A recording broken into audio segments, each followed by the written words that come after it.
Ladies and gentlemen, boys and girls, it's Wednesday, October 7th, 2020, and you know what that means. It's time to get nerdy, y'all. Welcome to episode number 160 of Two Nerds in a Pod, the nerdiest video game podcast in the galaxy. I am Lam, also known as Mr. Nice Guy, and I've got my comrade in gaming commentary here with me, the miggity Mac, also known as Maction.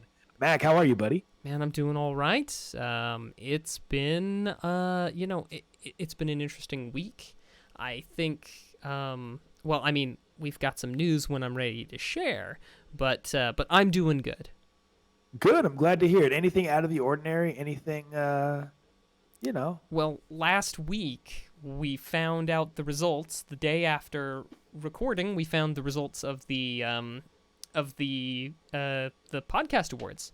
We did, yeah. We sure did. We did. We even did ourselves a little live stream of the results, and for anybody who wasn't there, we sadly did not win we did not win in games and hobbies. It's okay though. You know how I see this, man? I see this as like a comedy festival, because you do comedy festivals, and most of the time you do them, it's not to get paid, it's not to win. It's not to come home with anything other than some new friends and some contacts and some networking, right? And to get your name out there some more. And I feel like we accomplished that. In fact, as a result of this, what are we doing on Friday, Mac? Tell the people.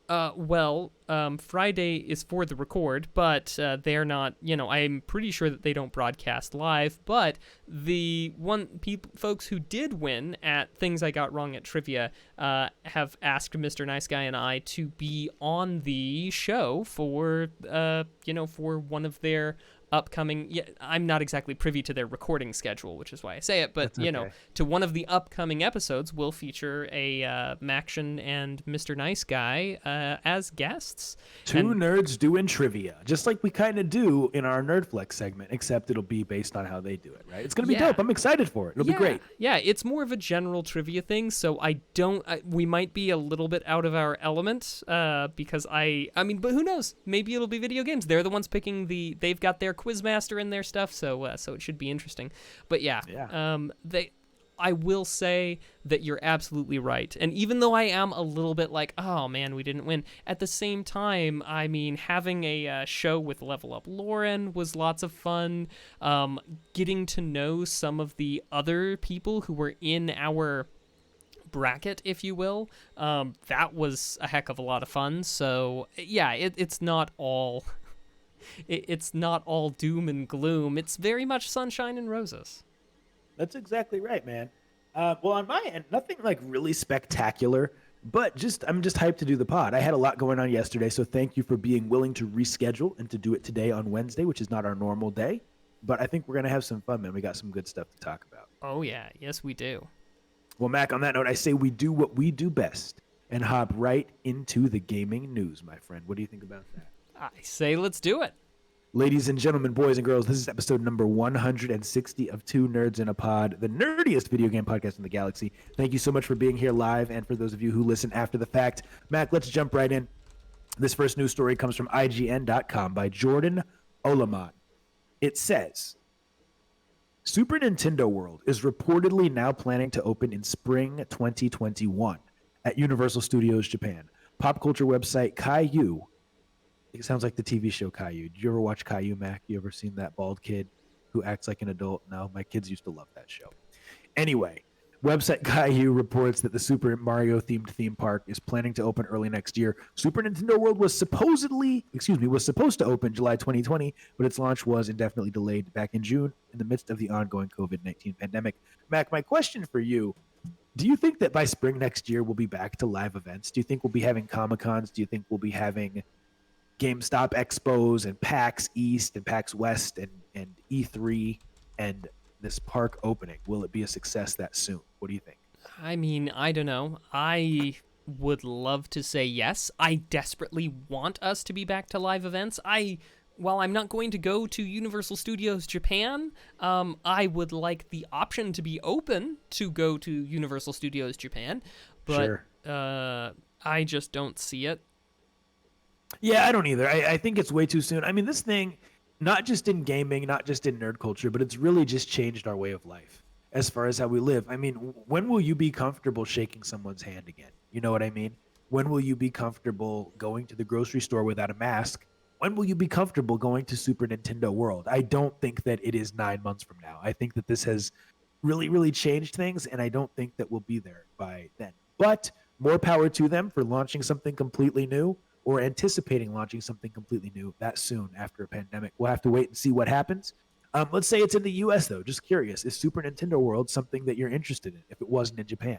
Maybe it would depend. I don't know enough about what is going on at Super Nintendo World to say, but I mean, if it was close and it wasn't that expensive, sure. I mean, a video game themed something would be cool for a change.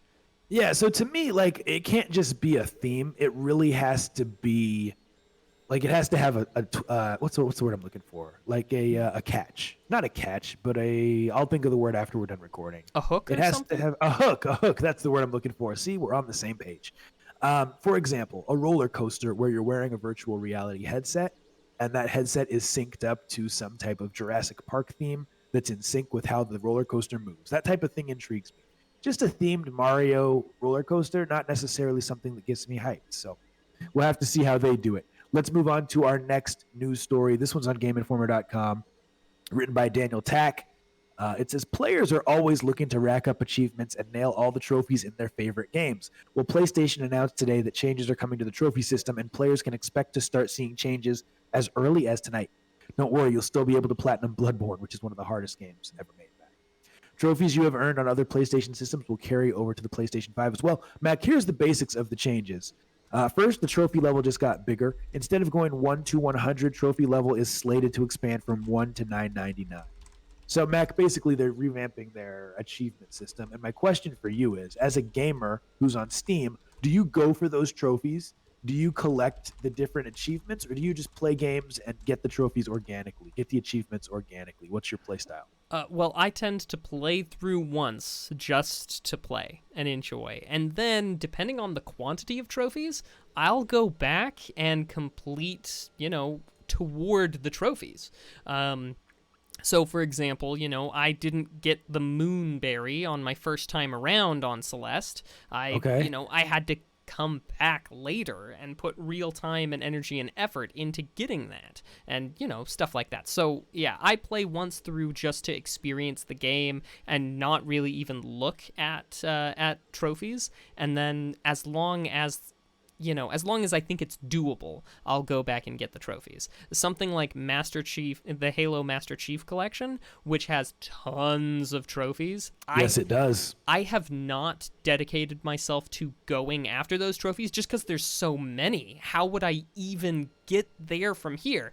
So, but something with like 20 trophies and I get, say, 5 or 6 on a first playthrough, yeah, I'll go back and play it a second time for the rest of them. Yeah, so this is something that matters to me, and it's always been so interesting to me that Nintendo has not implemented a trophy system, because I love Nintendo games, and so many of them have replayability. I just don't know why they haven't made something that gives you credit for how many stars you get in Mario Odyssey, how many shrines you get in Zelda. I just don't get that. So there is something interesting, thanks to emulators and emulation. There is some setup in one of the emulators that I it's escaping me now that it actually matters for me to say it, but one of the emulators has a system that has trophies implemented inside. It does. Oh, you're familiar?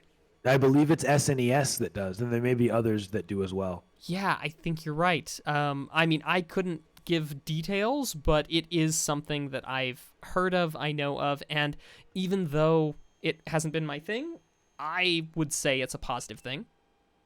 Yeah, this is something that's really important to people, and I feel like it being done in an appropriate way, in a way that makes sense, is very important. So I'm glad to see that Sony is revamping it. I'm more of a achievement guy on Xbox than I am a trophy guy on PlayStation. I think I'm only like level 12 on my PlayStation trophies, but I really like getting gamer score on Xbox. For some reason, that just clicks more with me, and that's just me.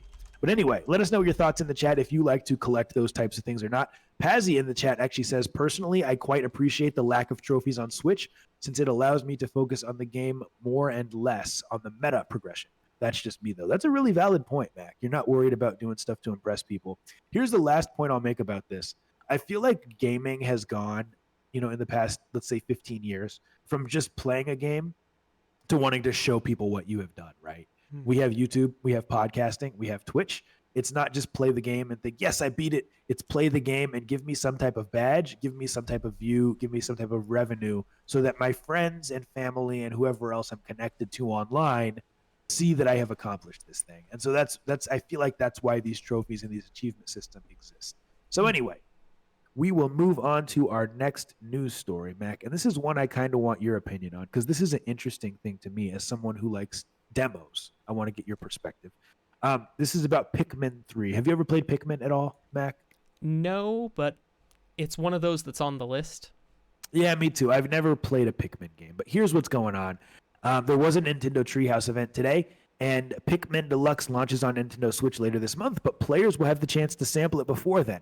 During today's Treehouse livestream, Nintendo announced that a free Pikmin 3 Deluxe demo is coming to the eShop tonight. The demo is now live, and you'll unlock some things in the full game for playing it.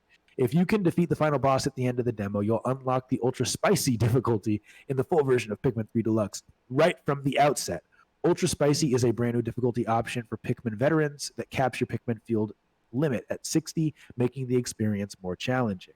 Additionally, Nintendo has confirmed that Pikmin 3 Deluxe demo allows you to carry over your saved data to the full game, so you'll be able to pick up where you left off when it launches. Do you think more people should implement this, Mac? Demo progression going to the full game. Well, I certainly like it. And in those situations where the demo is actually going to be a lead in to the completed experience, I think it's great. But I can certainly see, especially where a lot of the demos that I and you are dealing with are often of games that are in an unfinished form, that's usually just not possible as a result of, technical constraints. But in those situations where it is, I mean, that sounds fantastic. Now, some people would make the argument, and I don't think it really applies with Pikmin, but with some other games, that allowing your demo progression to carry over gives an unfair advantage. I didn't get to play the demo or, whatever.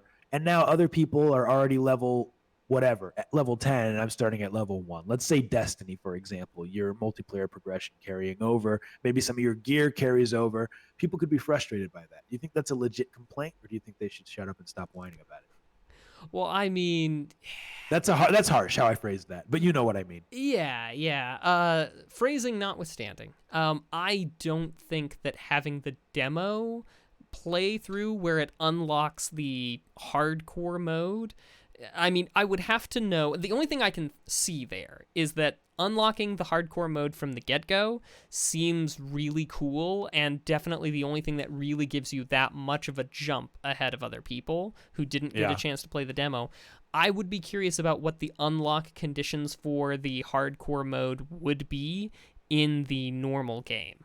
Like, if it's a thing where you have to beat it once on easy, then once on normal, then once on hard, beat the game thrice before you can unlock ultra hardcore mode, or even beat the whole game once on hard mode to unlock ultra hard. Maybe that would be a bit much, because the demo's definitely not going to be the same length of time, but I doubt that it's going to be something so, expansive. You know what I mean? Yeah, it's true. And to be fair, when there are those achievements where you have to beat a game on a certain difficulty, usually beating it on a harder difficulty unlocks the achievement for the lower difficulties. In other words, beating it on hard would unlock the achievement for beating it on easy as well. Just so people know that. Galvatron in the chat says pre-release demos have declined because developers have limited time and resources. Also, I read that the industry has statistics showing that people are less likely to buy the full game after a demo. I would love to see the source on that. I don't know if that's accurate or not. Yeah. I mean, it certainly flies in the face of, how I approach things, but I'm perfectly willing to acknowledge that I might be the exception. Yeah, me too. I think that if it's a game that I'm trying the demo, it's a game that I was not going to buy anyway, and I'm curious to see if the demo can change my mind. That's kind of how I stand on that. But let's move on. We got one or two more news stories. This one's on Game Informer as well by Liana Rupert. And it says, the ESRB, Entertainment Software Ratings Board, is no stranger to leaking game info before it's officially announced. And with the Wolfenstein and Prey Dishonored collections available now for this gen, it looks like all these all-in-one packages could be making its jump to Xbox Series X and S as well. So, Mac, here's the bottom line. We know that Microsoft recently bought ZeniMax, right? They now Mm-hmm. own Bethesda for 7.5 billion. Now it was leaked today that there's going to be Prey and Dishonored collections, as well as Wolfenstein collections. They're going to both be available on current gen, meaning PS4 and Xbox One S. But when it comes to the next gen, they're only going to be available on Xbox. My question for you is Microsoft owning these Bethesda games and having the ability to put them on Game Pass, why would they even make a collection for people to buy? Why would they not just put the games on Game Pass and allow people to download them and enjoy them that way as part of that? Well, I mean, presumably, and just a shot in the dark here, because maybe I don't understand, but I suspect that the collection is going to be able to be purchasable on other consoles. So it's likely to be more usable, more for throwing a bone, as it were, to people on different consoles. And I Question? should have made this more clear because that's kind of what I was saying. It says that for next gen, it looks like it's only going to be on X and S, not on Okay. PlayStation 5. But Gotcha. you're right. Your initial thought is correct. If they're going to put it on everything, Yeah. then yeah, do that. But otherwise, to me, it makes sense that they would just put it on Game Pass, just like they're doing with all of their other exclusives as big as Halo, and Gears of War, and just let people play it that way. Well, and following down this line, because of course I'm making big assumptions here, but if you can get $70 out of the PlayStation crowd by releasing a collection on PlayStation, but the people on your Xbox crowd already get it for Game Pass, then I mean, I feel like that's a reasonable thing. It's like you were saying, a few weeks back by, hey, have extra copies, have copies that I can buy in your store if you want my money. I mean, Yeah, maybe yeah. this is the way that they split the baby by both having their exclusives, but also being able to peddle that as a collection someplace else, or even It could be. maybe just the past stuff goes into the collection and on for PlayStation. I don't know. Yeah, no, I'm still a big believer. Like, I still really think that Xbox is going to make these Bethesda games Mhm. exclusive to Xbox. But I think that they are going to do it as a timed exclusive because Mhm. money talks, man. Yeah. Put it on Xbox for a year, 2 years. It will make people buy your console or buy your Game Pass on PC. And then later, release it on PlayStation 5, even release it on Switch, but don't do it until after most of the people who have really wanted to play it have done so on your console already. You get more money and it's a no-brainer. Mac, last news story, and it's not really news, but I feel like it's important enough that we should just talk about it just for a minute. There is a video out there, a 7-minute video of Sony breaking down a PlayStation 5 and showing us what is inside. Now, I did not have 7 minutes to spend watching that whole video. But number one, do you think this decreases the number of YouTube videos we see of people breaking consoles that are brand new? And number two, do you think that this is a good marketing tactic? Do gamers even care what's inside the box? So number one, yes, and number two, yeah, I think gamers do care what's inside of the box. I will say that I had the opportunity to take a peek at that video, and one thing that kind of stood out to me is that I didn't realize how easily take apartable the PlayStation 5 was going to be. It comes apart rather quickly, and of course with the caveat that it was obviously an edited video. It was a video that they had good camera angles on. They likely stopped and started multiple times. I can see that in the edit, but it seems like it's pretty straightforward, didn't require all that many specialty tools, and the white sides of it kind of mostly just popped right off, which makes me think Yeah. that I mean, Is that good or bad? well, they're What do you think? probably going to have, replaceables. Okay, that could be. Maybe even like different colors, different skins. Dude, that's brilliant. You could be right because think about how many times throughout a generation these people release different skins or like a limited edition Gears of War Xbox. And you think, well, I really like Gears of War, but I already have an Xbox. Now I got to shell out $300 to get that skin. They could totally release that for $20 and people could be happy. So, yeah, that's a valid point. Well, Mac, that has been our news for the week, man. All right, well, now that we've taken a look at stuff that's going on right now, let's look into the past with a little thing we call gaming history. And I just want to note a couple of quick things that occurred this week in years before. Notably, in 2011, we saw the release of Dark Souls for the PS3 and the Xbox 360. And in 2018, for release on the PC, Switch, and Xbox One, Mega Man 11. Woohoo! Yep. Nice. The What are Blue your Bomb. thoughts on that one? Did you like 11, 10, and 11? I did like 11. It did something different. It didn't quite feel like a classic Mega Man game in some ways, but in Okay. other ways, it felt really good. So, I mean, in the end, I think it is almost, but not quite. To me, it feels more of an in-between of the classic and Yep. the X series. So, Very fair. Very fair. which I don't think's a bad thing. And I mean, I will still continue to play it because I enjoy it. Nice. But it was a slightly different flavor. But the thing that I wanted to focus on is a conversation about the concept of of games with multiple endings. Okay, so the first video game with multiple endings. Which video game do you think that is, Mr. Nice Guy? Oh, that's tough, man. I'm gonna assume it's a game that has multiple characters, and so I am going to go with Gauntlet for the NES. Gauntlet. Great.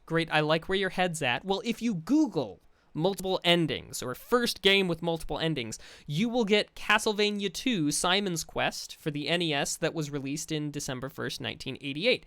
This is, in my opinion, very incorrect.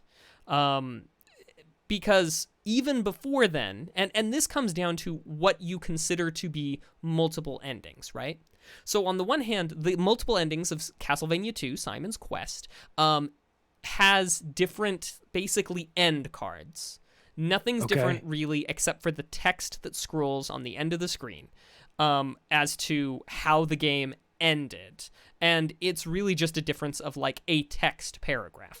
But if you go back to the release of Metroid in 1986, Samus actually changes, the sprite changes, the graphics change based on how quickly you beat the game. And is that multiple endings? I mean, it's just a sprite change, but arguably text is just sprites in video games. And you get multiple endings. But, you know, and it's based on how well you play the game, how quickly you play the game. Yeah, please, counterpoint. Yeah, so my counterpoint is, were those sprite changes intentional, or were they just part of a glitch, part of a bug?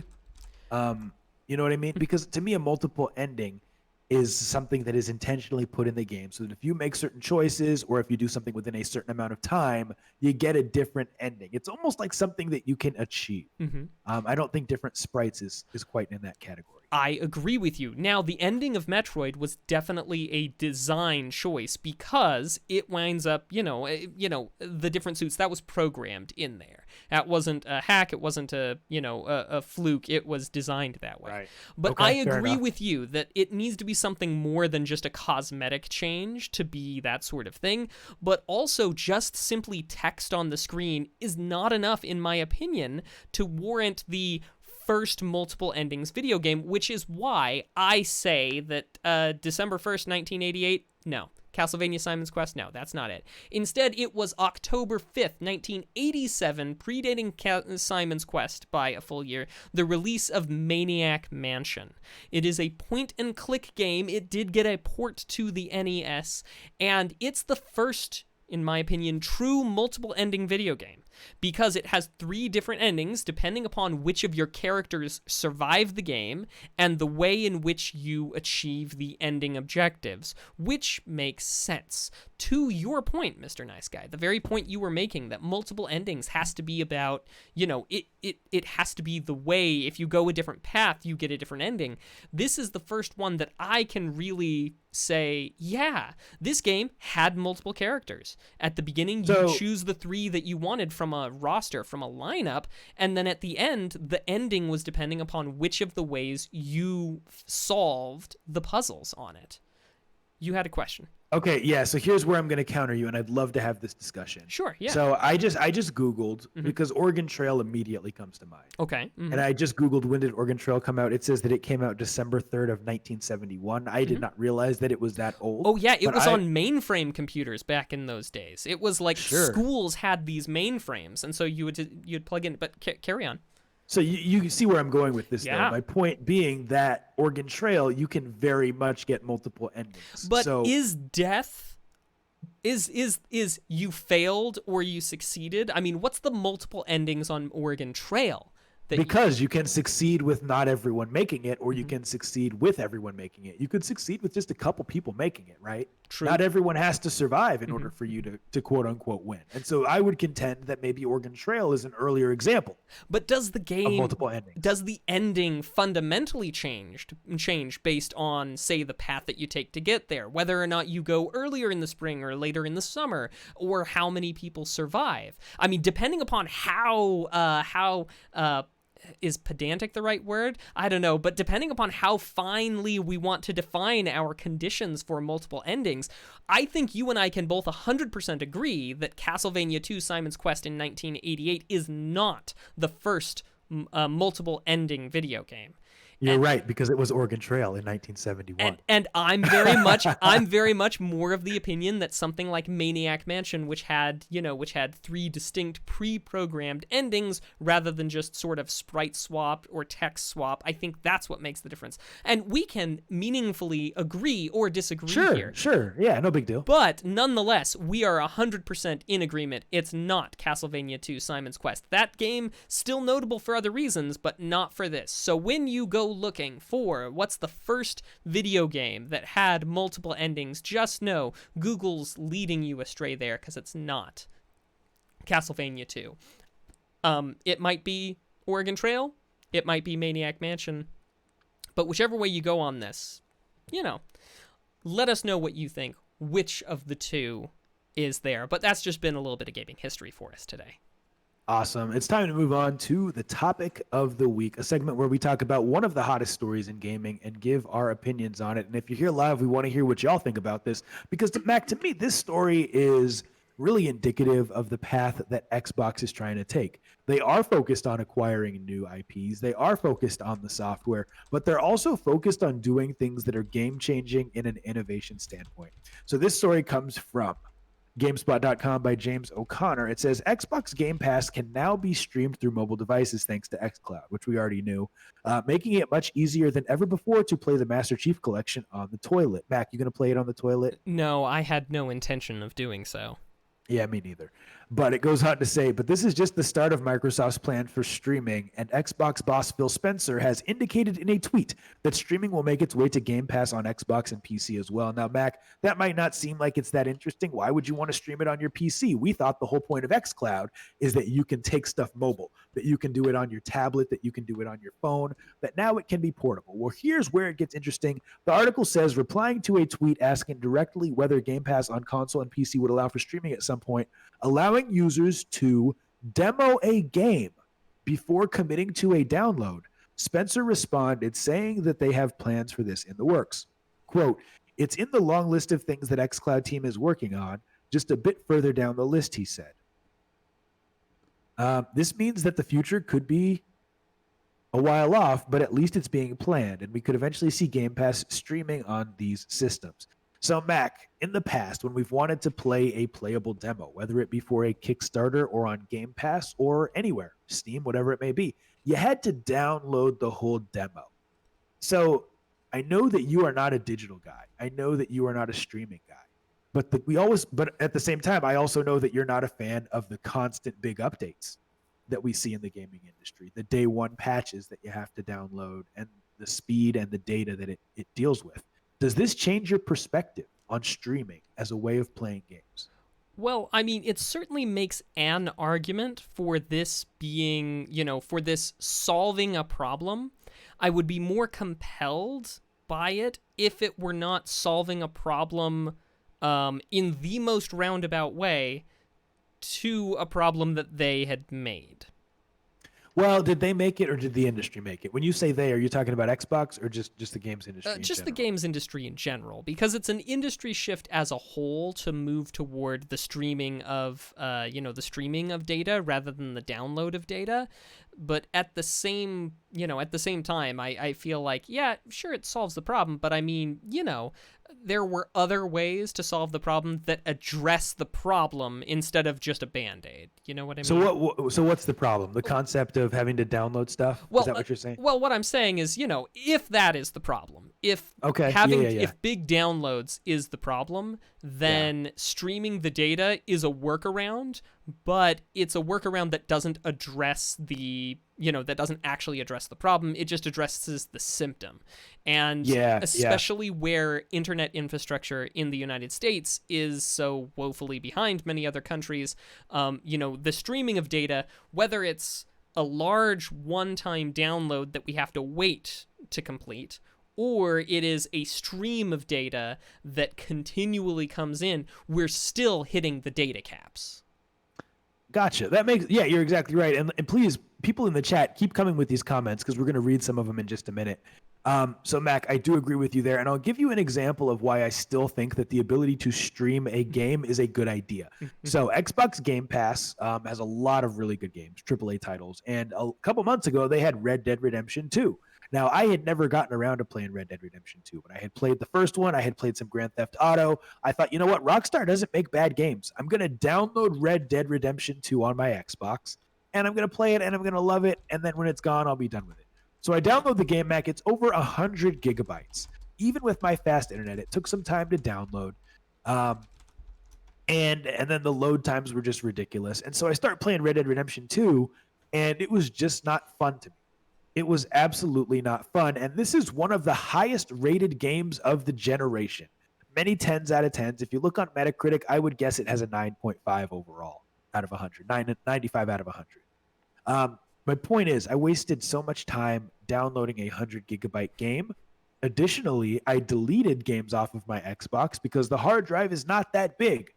If I had had the ability to stream that game instead to test it out, I would have absolutely done that, and I would have been able to know within half an hour that this game is not for me, as opposed to downloading it, deleting other stuff that I actually liked but had to make space for at Red Dead Redemption 2, and then being disappointed in it. And so to me, this is the way of the future. I really, really like this idea.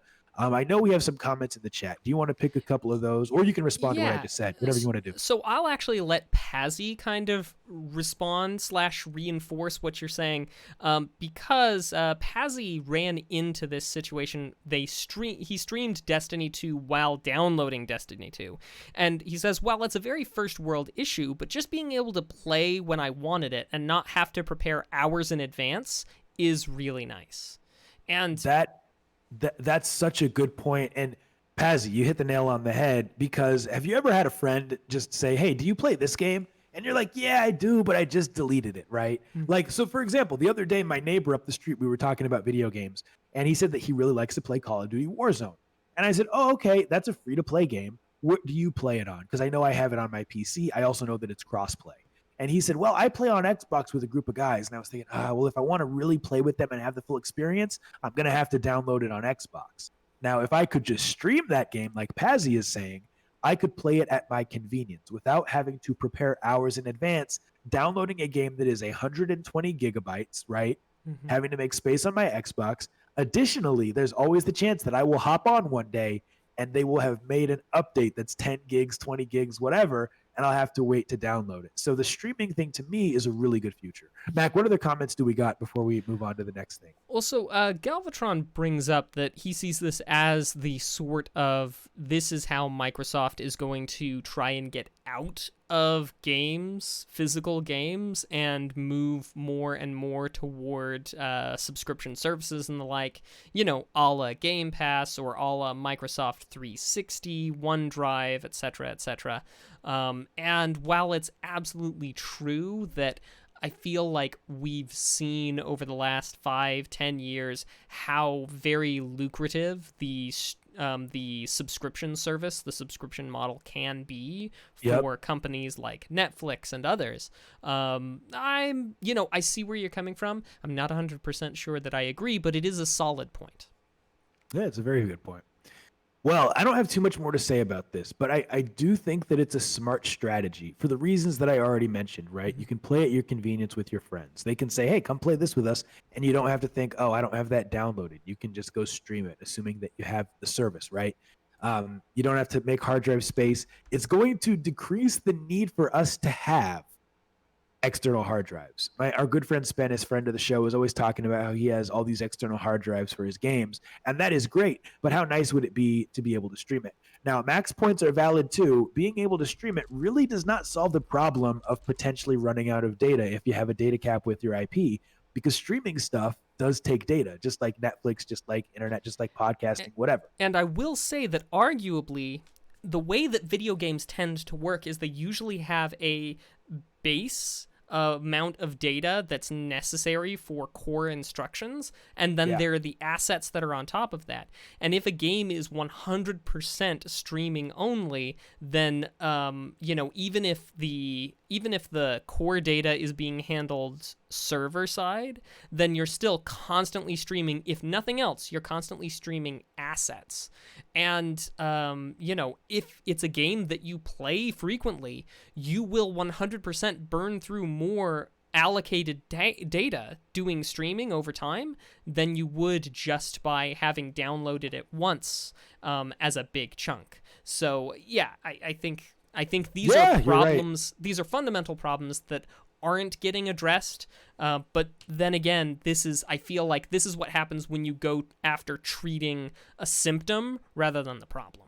No, these are great points, Mac. And another thing to your point, and then we'll wrap, unless you have other stuff to say, is if you think about the concept of people who play stuff competitively, or even if you're playing something cooperatively, there's absolutely no way that the performance of a game that is being streamed and played over the internet at the same time is going to be as good as performance of a game that is downloaded and then streamed over the internet at the same time. So if you're trying to get those shots off in Call of Duty or Halo, and you're also streaming it, it probably isn't going to be able to compete with someone who has it downloaded and is just playing it over the internet.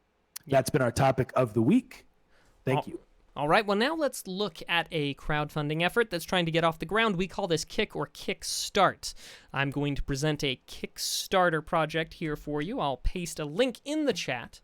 And we're going to talk about, some of the pluses, some of the minuses of it, and then we're going to say whether or not we think it should be kicked out of here or whether it should be kick-started, and we encourage you to get in on the fun with us. This is different for me. I'm stepping outside of my comfort zone. There is the link. We are looking for Neurocracy. This is a primarily text-based game that's supposed to occur in the year 2049. The idea is that, as I understand it, you are investigating an assassination by basically going down a Wikipedia rabbit hole. They have, as part, the idea of the game is that you will, is that it's in the future. There's all these sorts of things going around, geopolitical drama and the like, loosely based on COVID-19. But that you will experience the game and the game world through their equivalent of Wikipedia. Wikipedia posts, and essentially it basically winds up being a text adventure, which I have some feelings about, but I'm going to put that off to the side for the moment. What they are looking for to get this game off the ground is $12,000. They've got about $4,500 right now, and they've got 20 days left to go. If you were curious about getting the game upon release, your minimum buy-in is $13 US, 10 pounds, and there are other things going on here. There is a demo available, so if you're curious and interested in trying it out, you've got the option with that playable demo that you can download and take a look. They have a breakdown of what exactly they're going to do, and they're trying to release March 2021, so it's not too frightfully far away. Now, Okay. Mr. Nice Guy, I know I've done an amazing job of pitching this game. Sure, sure. What do you think? So, I mean, my fundamental problem with this is that it does something that you constantly, that we were literally just talking about, that you don't like, and that it doesn't seem like if you kickstart this, you actually get a physical copy. You get access to the game via a login. And so, I mean, once again, what happens if this thing goes bottoms up? You know, you just no longer have access to the game as opposed to having it on your hard drive. So that's the first thing I don't like about it. I don't know if you agree with that. I do, and furthermore, just as a quick aside, I was recently made aware of a sort of interesting thing where I believe PC Gamer talked about a game that was coming out that required online connection even to play the single player, and then they were like, but it's totally not a games as a service video game, and it's just like, what do you think games as a service is? No, I'm with you there. Sorry, you were saying. Yeah. No, that was my first problem. The other problem is, I mean, I haven't watched the video, to be fair. I'm going to click on it right now and try to... Yeah, basically, it's just going to show you Wikipedia articles. It's going to show you something approximating 2049 Wikipedia articles, and then it'll, be a developer sort of face thing.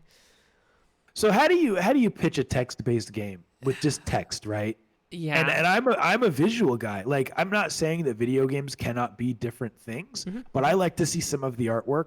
I like to see some of what you've done. I like to see some of the quote unquote gameplay. And this game is just so far out of the box as to what we normally do and as to what I normally play that I don't really know how to judge it. This is literally a wall of text in the Kickstarter. And there's no way for me to know if this is going to be good, if it's going to be fun. Except for by the demo. Yeah. So that's got that. If it didn't have a demo, I would not. I'm with you. This is far outside of my box as well. I normally would not have considered this one, but it had a demo, and I appreciated that it was outside of the box. Who wants to see me do another Kickstarter on another game? It's basically just a side-scrolling platform action-adventure type thing. You know what I mean? I'm doing that all the time. That's my favorite genre. I get it. No, it's cool that you're doing something different.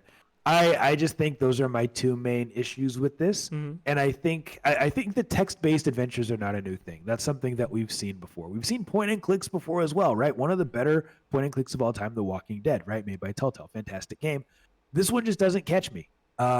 And I don't feel like I have enough information, even based on their Kickstarter, to really know if I want to support this. Yeah, and I'm not sure either. I'm kind of on the fence. On the one hand, I love text adventure games. It takes me back.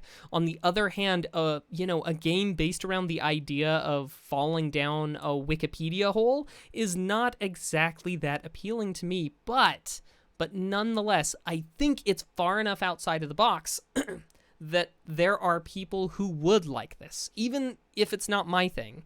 I think that I think it's something that definitely appeals to some people. There is a thing. It's like a physical thing, at least it was, where you could basically order a box, and that box would come to you, and you could basically try solving a murder through the clues inside of the box. It was sort of this prepackaged thing, so if you wanted to do a little bit of sleuthing, and while I find that intriguing, I don't know if that's something I would pay for, but I know lots of people like it, and I feel like this is very much the same thing.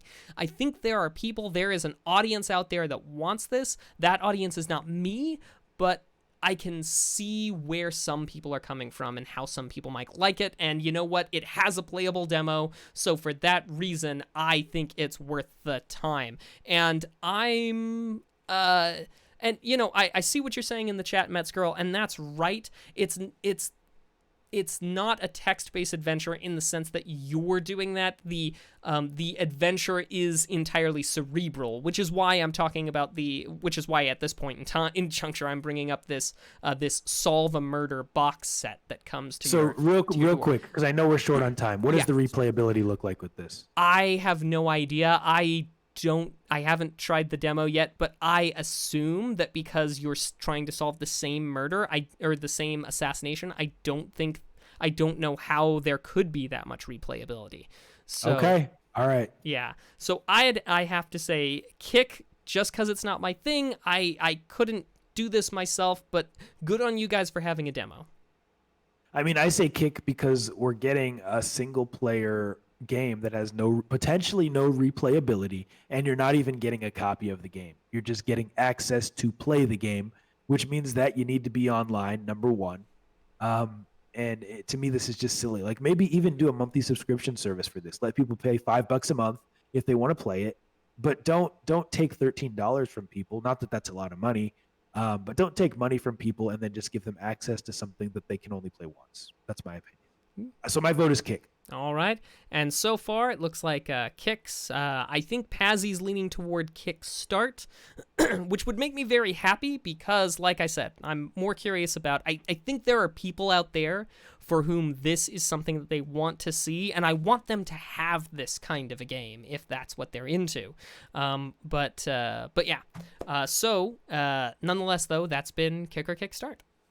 Fantastic. Well, now it's time for Nerdflex. Woo-hoo-hoo. A segment where you, the viewers, try to stump the host and you never quite do. Well, Mac, I listened to our last week's episode and I listened to your Nerdflex audio sound that we have, and I know exactly what video game it is from, and I will not say it on here. But can I give like a vague hint? In fact, I won't give a vague hint. Yeah. We'll do nothing. Don't give Listen to it Mm-hmm. and try to figure it out if you want to know what it is. But I Yes, think you can get it. I think you can get it. Go ahead. I think so. I would be more impressed if people got the one before this most recent. Yeah. So check out episode 159 to listen to that. And if you guys and girls here live have questions for us, type those into the chat right now. And in the meantime, Mac, we'll start with a question from our test bank. And we'll see if we can go one for one with those. Now, here's the first question. Name the main character to whom Augustus Cole is a sidekick. Name the main character to whom Augustus Cole is a sidekick. So I don't have any idea, and I'm looking at you and thinking that you don't either based on your facial expression. Am I assuming correctly? Yeah, you assume correctly. Augustus Cole is the sidekick of... Augustus sounds like almost like a medieval, right? Yeah. Would you say? So I'm thinking like maybe Assassin's Creed, but I can't think of an Assassin's Creed game where there was a sidekick. I mean, sure. I was actually leaning more toward like Augustus sounds like someone who would be with Nathan Drake or something like that. You got Nathan Drake and then Augustus Cole. I mean, I don't know. Gotcha. So yeah, no idea. But if you want to say something like, if you want to say Enzio or Enzio, that's the name. Ezio from one of the earlier Assassin's Creed. Yeah, sure. Yeah. I think we're definitely getting this wrong. What's the answer? Yeah, so let's see. The answer is Marcus Phoenix from Gears of War. Oh, I've never played a Gears of War game. Sorry. I've only played the most recent one, which was Gears 5, and I loved it, Mac. I don't think it's for you, but it was fun. Okay.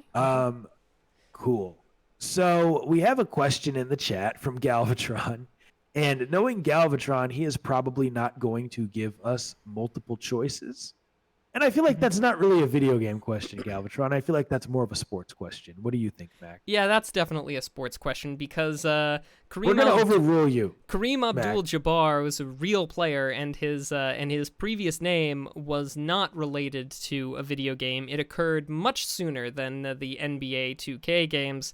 So yeah, but we do have one from Spennis about Super Mario Sunshine, a game I have not played, so I'm gonna have to rely on you for this one. Gosh. Okay. The question is, in Super Mario Sunshine, you can unlock Yoshi. In which course in the game do you complete the 4th episode of to unlock him?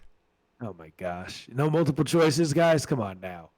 So I'm playing Mario Sunshine right now with my kids because that is the one Mario game that I have missed.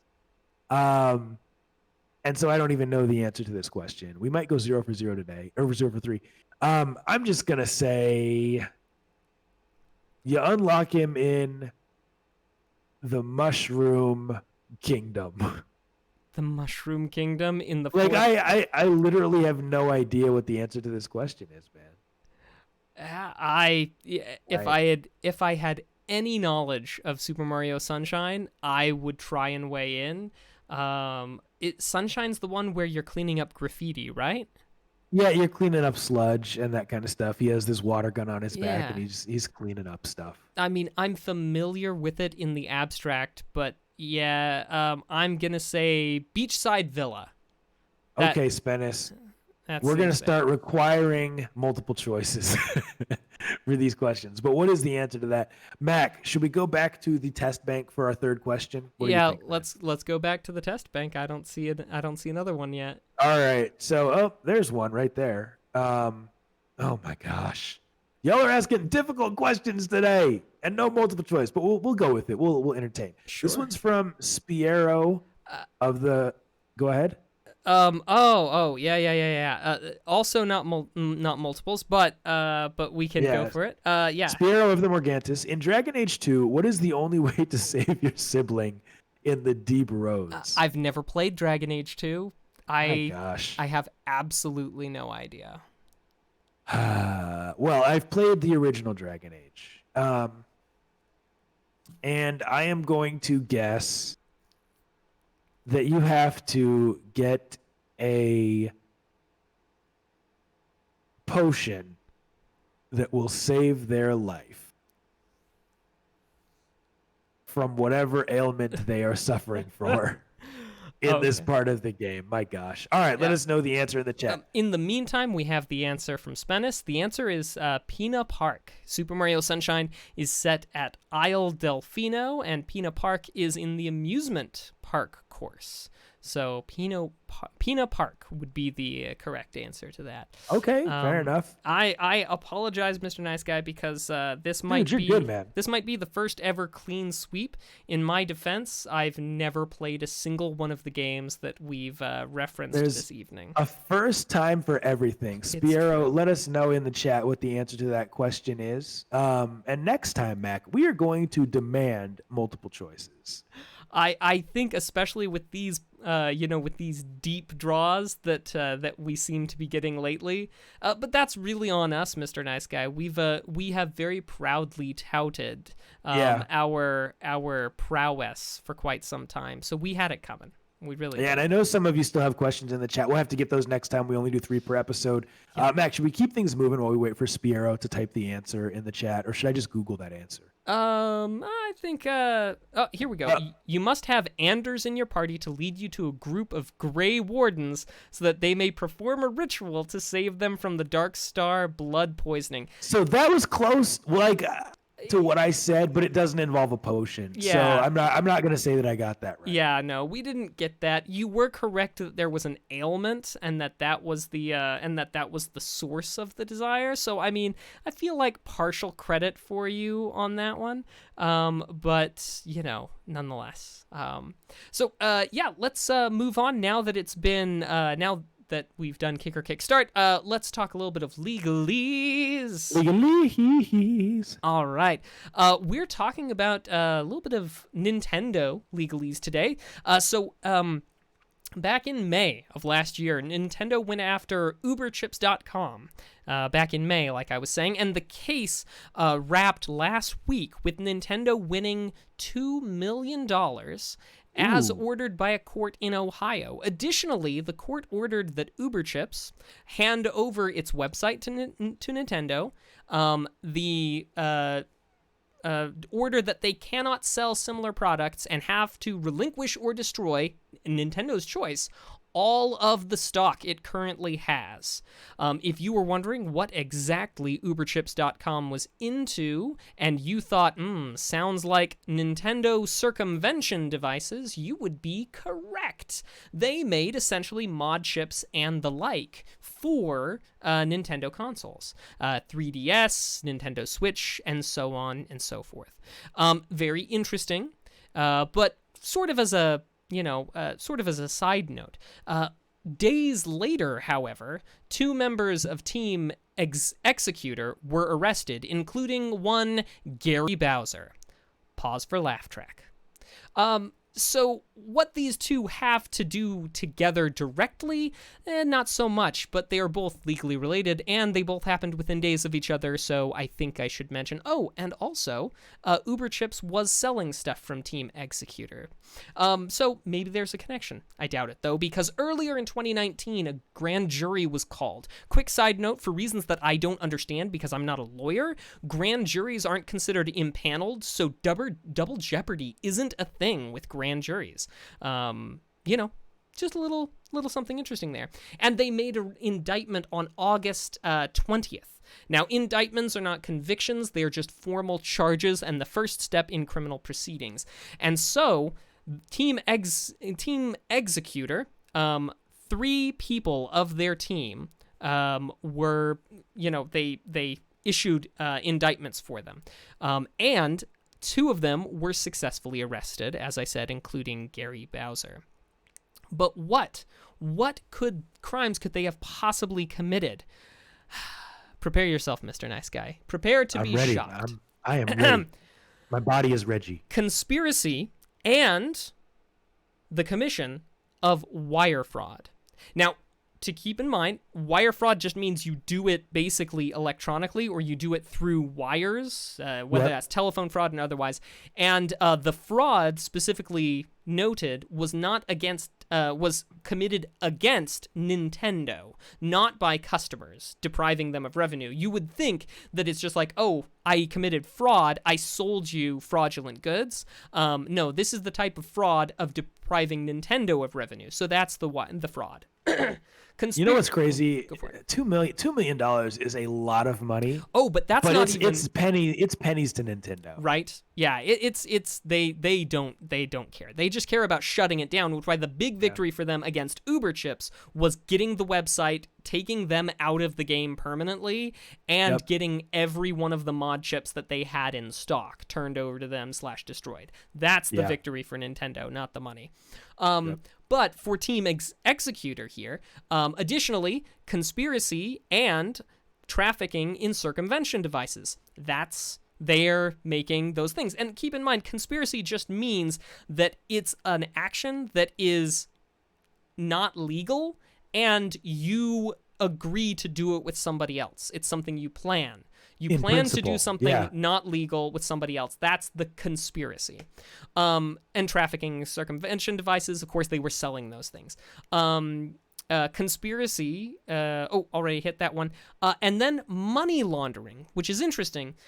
But keep in mind, most of us, we think, we're running our money through, a secondary thing. We're laundering the money. We're Breaking Bad. But actually, the legal definition of money laundering is just laundering comes into play when you attempt to conceal who it comes from, where it comes from, or to whom it's going. All you need to do is basically fib about where the money comes from, where it's going, or how you got it, and that's money laundering. So anyway, if I were to say that these guys were arrested for wire fraud, and for money laundering, you'd be like, oh man, these are some bad guys, these Team Xecuter. But it's not so, but when you actually go through the things, I mean, Team Xecuter may or may not be doing something that's good. I'm not going to opine on that, but, sometimes I feel like it's easy for us to look at, the legal terms behind something and come to a wildly different conclusion than what the legal terms are actually meant to convey. And That's exactly right. Just taking that all together, I know this isn't the most interesting legalese ever, but I just wanted to throw that out there because it's happening right now, and if you just read the big, bold words, you would be like, oh my gosh, am I funding domestic terrorism by buying a Nintendo, a chip, by buying a thing to chip my Nintendo Switch? Then you might come away with that idea, but that's in fact not what's going on, so, but anyway, I'm not a lawyer, and that's just some legalese. Awesome. Thank you so much for tuning in, everybody. That has been our show. But before we go, we like to do one last segment called What We've Been Watching and What We've Been Playing, where we talk about just that, the cool, nerdy stuff we've been into on YouTube, on Netflix, on Hulu, maybe even some sports ball, if Maction decided to change who he is this week. We talk about the games we've been playing on Xbox, PlayStation, PC, mobile, and other devices. And if you're here live, you have a job to do. Let us know in the chat the cool, nerdy stuff you've been into, because we're always looking for more cool, nerdy stuff to get into. So do that right now in the chat. Mac, why don't you lead off this week, man? What have you been watching and playing? Sure. Finished off Cobra Kai. I'm not sure if I mentioned that last time. Watching some New Girl, always watching a little bit of Star Trek, and probably going to get into something new here, but still figuring out what that is. So remember, let me know, because I'm looking. I played a little bit of Minecraft, actually, this weekend, and played, of course, some tabletop RPGs, some 5th edition D&D on Mondays, Nice. some GURPS on Thursdays. Things are looking interesting for our motley crew. How about you, Mr. Nice Guy? Dude, so I haven't watched a ton, but I did watch The Walking Dead last night. The season 10 finale finally came out, and I know you're not really into the show anymore, but I will say this: I really enjoyed the finale, and I think that it'll be interesting to see what happens next season. I will say that the conclusion at each season is getting very cliche, but we'll leave it at that. As far as what I've been playing, Mac, I am all about that Super Mario 35 right now. And I'll explain what that is for those who don't know. I think it's a legit Game of the Year candidate. It's basically a Super Mario Brothers Battle Royale. You're playing through different levels in Mario 1, the original Mario 1, against 35 players. And anytime somebody dies by falling in a pit, getting hit by a Goomba, whatever it may be, they get eliminated from the game. Now, the way that you win is by staying alive the longest, but there is a clock that is running down with time. So every time you kill an enemy, you get more time. If you kill an enemy while with a star power, you get even extra time. And it's just a fun game. You're not playing through the levels in order. You're kind of like warping back and forth, and there's strategy that goes into it. Every time you get 20 coins, you can use it to get a power-up or a POW that will eliminate all the characters on the screen. So that's the elevator pitch for Mario 35, and I'm really, really having a good time with it. Other than that, a little more Donkey Kong Country 2 and some Mario 3D All-Stars with the kids. My son just had a birthday, so I hooked him up with that. And Mac, what are people into in the chat? All right, I'll do playing. Mets Girls playing Earthbound and Minecraft. Also, GURPS and D&D, as always. Let's see. Who else? We've got Spennis is playing MLB The Show, Super Mario 3D All-Stars, and Super Mario Bros. 35, so you're already preaching to the choir there. Pazzy is playing Atlier Ryza, a very slow and peaceful JRPG focused almost entirely on gathering and grafting with the main character's friends. Interesting. Yeah. But that's what we have for playing. Awesome. So as far as what we have for watching, wow, y'all aren't watching a lot this week. Just all about the video games, which is totally cool. We got Spennis, who is watching Cobra Kai, NFL football, playoff baseball. He didn't put NBA basketball. I'm very disappointed in you, Spennis. And I think that's it. People aren't watching a lot, dude. People are just playing stuff. Did I miss something? Mets Girls watching Stargate SG-1, and Spear of the Morigantes has been rewatching Avatar: The Last Airbender and Legend of Korra. Solid rewatch choices, for sure. I don't know how to read, apparently. I thought that those were games. Well, no, it's very just good. chat scroll. It's how No, it is. that's what it is. Cool. But yeah. Well, Mac, why don't you take us home, buddy? Sure. Thanks, everyone, for joining us, for being a part of episode 160 of Two Nerds in a Pod, the nerdiest gaming podcast in the galaxy. We look forward to seeing you next week at the usual time on Tuesday. But take it easy and keep it nerdy. Taco Tuesday. Love you guys. See ya.